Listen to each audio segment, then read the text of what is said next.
Welcome to my YouTube channel. My name is Linda Kamara and you are on Crime Stories with Linda. Today we are going to talk about the Hwaseong murders that happened in South Korea from 1986 to 1991. This particular killings, it was the first ever serial killing that was ever recorded in South Korea. So these killings happened within a span of 5 years, and at first it was thought that it was only 10 people that were killed.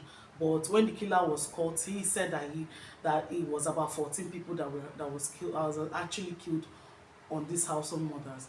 So let's dive into it. Also, on 15th of September 1986, Lee Wan-ling was coming back from her daughter's house, and she was adopted and killed. She was adopted, raped, and killed, and her body was just discarded or was just disposed on a park shore. That's a field in that same Hwaseong, and her body was found after 4 days. At first, the police were thinking that okay, maybe this is just a random killing, that maybe they will not that they just treated it as a random killing and they were still investigating it. But they didn't know that this is the beginning of a crime that will span for 5 years. So they were still investigating this Im's murder. 2 months later, and another body was found in another field. So like that, 10 bodies were found within from 1986 to 1991. So in 1988, Park Sung-hee, a 14-year-old, was killed, and at first the police were investigating it, and they the one of the suspects that they were investigating, they compared his pubic hair to the pubic hair found on the crime scene, and it was a 40%, and this was the first time of them getting a 40% in all their investigation. So because there were 2 million police officers investigating this Hwaseong killings, and this was the eighth death, so they were already up to their neck in these investigations. And once they got that 40%, they just arrested which is Yoon Sung Yu, and they, after questioning him for hours and hours and hours, intense interrogation, he confessed to a crime that he didn't commit. And in 1989, he was when he was in court being tried for this case, he was saying that he is innocent of this crime, that he didn't commit this crime, that the police forcefully got a confession from him, but nobody believed him. He was actually sentenced to life imprisonment for this crime, and he was in prison till 2019, when the DNA of these cases were analyzed by the people in charge of DNA technology in Korea, and it was found that he was not the perpetrator of this crime, and that the person that committed this crime had been in their custody. He had been in prison from 1994 because he killed his sister-in-law. He had been in prison from 1994 to this 2019, and in 2019 it was discovered that Lee-Choon-Jae was the main perpetrator of the crimes, because 4 DNA samples collected from different crime scenes of these murders were matched to his, and they were a match. So he was investigated for killing. He was brought out of prison and interviewed and questioned whether he actually committed these crimes, and he said yes, that he did, that he committed this crime. And while confessing to them, he actually confessed to 14 murders and 30 rapes and attempted rapes.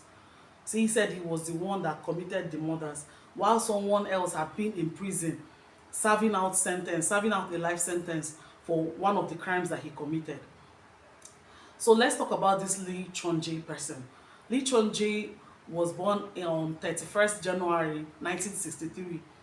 According to his mom, he had a very good education, he had a good childhood, he didn't have any, there was no, all these serial killings, they will say, he was abused when he was a child, he was done, this was that, he was beaten, he was that. In this Lee Chong Jae, Jae's case, this was not his case. He had a very good childhood. The only traumatizing thing that happened during his childhood was his younger brother died during a swimming accident, and it traumatized him. But I don't think that would be the reason that he would go ahead to commit all the crimes that he committed during his lifetime. So that was his childhood. And Lee-Choon-Jae, he went to military, he served at military, he did all the things that he was supposed to do as a South Korean of that time, that was born around that time. So Lee-Choon-Jae, when he got married, he had a child. But in 1993, the wife 1993 December, the wife left him.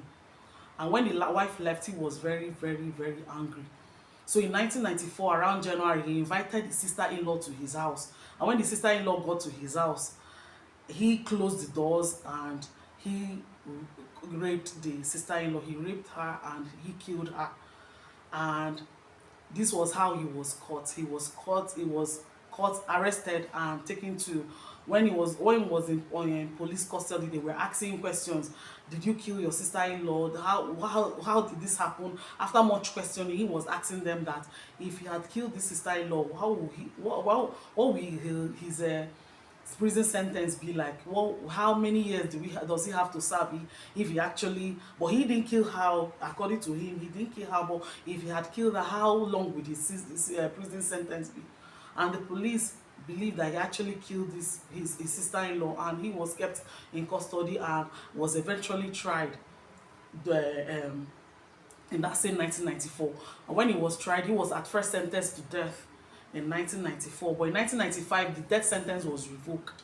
And he was sentenced to prison. He was sentenced to life in prison with a possibility of parole after 20 years. So he was serving out his life sentence as at 2019, when it was discovered that he actually committed the Hwaseong murders. The Hwaseong murder that have been plaguing out South Korea, that have been in people's mind. Though the victims' family had never had, they have not had a moment of rest. They've been thinking of, they don't have closure on these crimes. So it was found that he was the one that committed these crimes. And when they questioned him, because he know that the statute of limitation on these crimes had already passed, he happily confessed to about 14 murders. So he confessed to 14 murders and 30 rapes. As at that time, Yoon, the man the innocent man that was serving out the life sentence, was still in prison. So when he found out that Lee-Choon-Jae had been caught, and that he has been investigated on this Hwaseong murders, he also applied for a retrial, and the retrial did not happen till 2020 November, when Lee-Choon-Jae was brought in as a witness to confess to the crimes that he had already confessed in 2019, to confess to it, so that Yoon can be freed. So when he was brought into court, he confessed that he killed 14 people, and he described the murder scene, he described the crime scene. And at the end of the day, Yoon was set free in that 2020. And Lee-Choon-Jae, because the statute of limitation on his crime had already passed, he was still in prison. He is still in prison serving out his sentence, and he is already due for parole for that his sister-in-law's death. But he said no, that he doesn't want to apply for parole, because he doesn't want to come out and face the community, doesn't want to come out and face the people that he will not want the glares and the judgment of people, that he will want to just serve out his life sentence in prison without any much judgment, without people talking to him, or behaving awkwardly to him, that he wants to be in prison. He's a very big coward. He has evil minds to commit his murder. Let him serve out his prison sentence. Let him face what he committed. He should not be given any he should not be forgiven. And I don't even know why the statute of limitation on murders should be 15 years. But I know that South Korea, I think they have passed it into law that murders committed after 2015 does not have any statute of limitation. So this is the story of Lee-Choon-Jae. This is the story of the Hwaseong killings that happened in South Korea. So let me know your thoughts in the comment section. Please like, comment, and share. And please subscribe to this channel, and I'll be bringing more stories, more crime stories to you. And please stay safe, and don't do bad things. Don't do bad things.